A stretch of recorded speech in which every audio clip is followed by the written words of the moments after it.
Okay, have you ever seen a marketing campaign that's so completely out there, so bold that you can't tell if it's genius or just pure insanity? Well, today we're talking about a CEO who made a bet so huge it went down as one of the most legendary marketing failures of all time. It all It all kicked kicked off with off. this one sentence said on national TV. I want you to just picture this. A CEO standing in front of millions of people holds up his social security card and just reads the number. Not a prop, not a fake. His actual personal social security number. And that really is the billion-dollar question, isn't it? I mean, what could possibly drive someone to take such a mind-boggling risk with their own identity? To figure that out, we've got to go back to the beginning of the story. So let's meet our main character, Todd Davis. Back in 2007, he's the 37-year-old CEO of a company called LifeLock. And to put it mildly, his company was in really hot water. He knew he had to do something big, and he had to do it fast.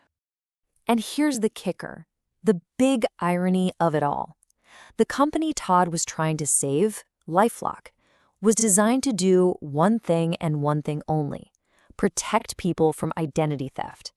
And now, he was about to basically dare the entire world to commit that exact crime against him.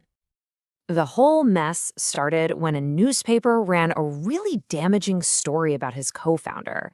The backlash was swift. His partner had to resign, and public trust in LifeLock just evaporated. Todd felt completely backed into a corner. He had to do something dramatic, something undeniable to prove that his product actually worked. And that's when the idea hit him. You know, one of those ideas that sounds so completely insane it just might work. He decided he was going to become the ultimate walking advertisement for his own product by making himself the single biggest target for identity thieves on the entire planet. So he decided to test the waters first on CNBC. Right before he went on the air, he makes this split-second decision that he's just going to say his social security number live. He gets on, tells the host he's so confident he's about to do it, but then his segment time runs out just before he can say the words. But you know what? Just the bluff alone was electric. The result was instantaneous. Before that almost reveal, LifeLock's growth was pretty slow. Afterwards, the company reportedly signed up 40,000 new customers in 1 week. For Todd, this was all the proof he needed. He knew he had to go bigger, but for real this time, with a massive, full-blown national campaign. So he unleashed this huge campaign, starting with print ads. All of a sudden, if you were flipping through a magazine or a newspaper, there was Todd Davis's face staring right back at you, right next to his actual social security number. Then he took it outside. His social security number was plastered on these giant billboards. It was this unavoidable, in-your-face challenge to every single person sitting in rush hour traffic. They even put it on the side of a bus. Can you imagine? Your single most sensitive piece of personal information, just driving around town for everyone to see day in and day out. The sheer audacity was just completely off the charts. And then the grand finale, the thing that made him famous. A national TV commercial with a truck driving around with a giant screen on the side, just blasting his social security number for the whole world to see.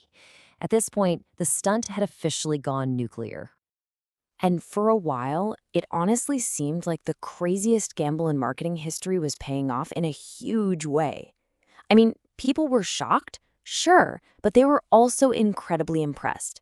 The logic was simple, right? If the CEO is this confident, the service must be amazing. And the numbers totally backed that up.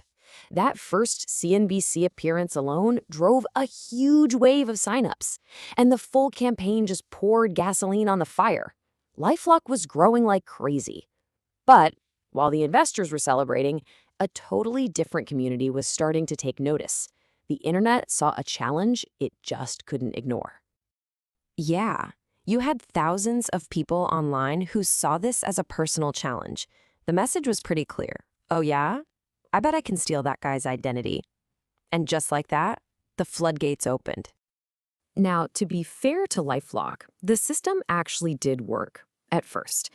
The company stopped something like 87 different attempts to open fake credit cards or licenses. And some of them were pretty funny, like one person trying to get a license in the name of Jabba the Hutt. So for a minute there, it really looked like Todd's big bet was a huge win. But while LifeLock was busy stopping Jabba the Hutt, the more clever thieves started to slip through the cracks. It started small, a $500 payday loan, then an AT&T account that ran up $2,000 in charges, then a Verizon account, a new credit card, even gift baskets. The system wasn't just cracking, it was shattering. Todd was so busy running his exploding company, he apparently didn't even notice what was happening until his wife came to him one day and asked him this one simple question. And that's when the reality of his big stunt really started to sink in. His identity had been successfully stolen, not just once, but over and over and over again. See, the really big problem was that LifeLock didn't tell its customers that its own CEO's identity had been compromised. They kept on advertising their service as being totally foolproof, which you can imagine eventually got the attention of the Federal Trade Commission, the FTC.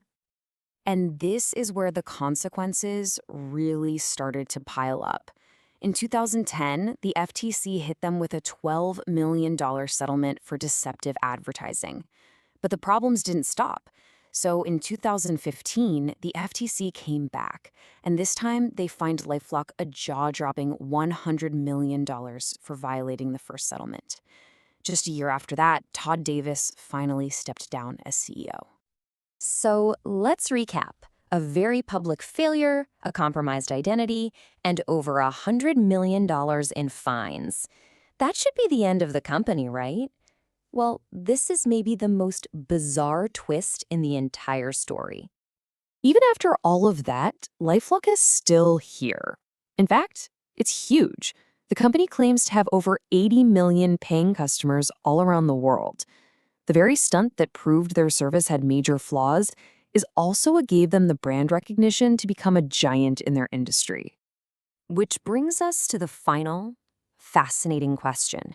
The stunt was, without a doubt, a total failure at protecting his identity, and it led to these massive fines. But it also put his company on the map and led to unbelievable long-term growth. So what do you think? Was this whole thing a catastrophic failure? Or was it secretly the most successful failure in marketing history?